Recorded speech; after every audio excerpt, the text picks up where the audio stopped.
Belakangan ini kawasan Jalan Pasar Lama Laut Kelurahan Pasar Lama Banjarmasin Tengah kembali semeraut lantaran bubuhan pedagang kembali berjualan di badan jalan hingga melewati pembatas yang sudah diberi penanda sebelumnya oleh instansi terkait.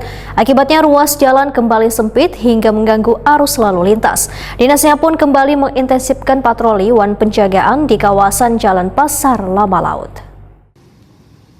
Belakangan ini, kawasan Jalan Pasar Lama Laut Kelurahan Pasar Lama Banjarmasin Tengah kembali semeraut lantaran bubuhan pedagang kembali berjualan di badan jalan hingga melewati pembatas yang sudah diberi penanda sebelumnya oleh instansi terkait. Akibatnya ruas jalan kembali sempit hingga mengganggu arus lalu lintas. Kepala Satuan Polisi Pamong Praja Banjarmasin Ahmad Muzayin wetakon di Prima TV Besukan Sabtu 15 Februari 2025 memadahakan dinasnya kembali mengintensifkan patroli wan penjagaan di kawasan Jalan Pasar Lama Laut.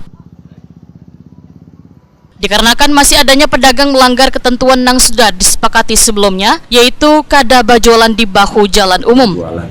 Dan ini sudah secara umum dan sudah kita ketahui bahwa batasan-batasan berjualan sekali lagi, kemudian tempat-tempat mana yang dibolehkan dan tidak dibolehkan itu sudah kita ketahui bersama. Sehingga kita harapkan pedagang, kita harapkan juga pembeli yang mungkin bisa ikut serta berpartisipasi, menjaga, ikut serta mendukung agar wilayah ataupun jalan Pasar Lama itu bisa kembali lagi sebagaimana pada saat awal penertiban.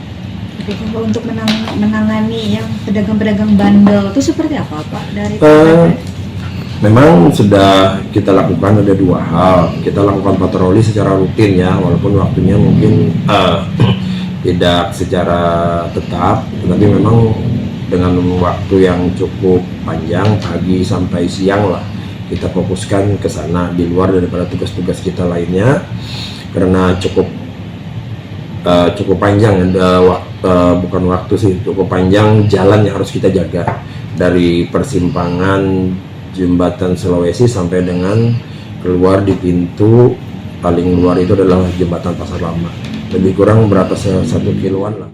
Ahmad Muzayin menyatakan kada menutup kemungkinan jika masih ada pedagang yang melanggar aturan, maka akan dilakukan penertiban non-justisi.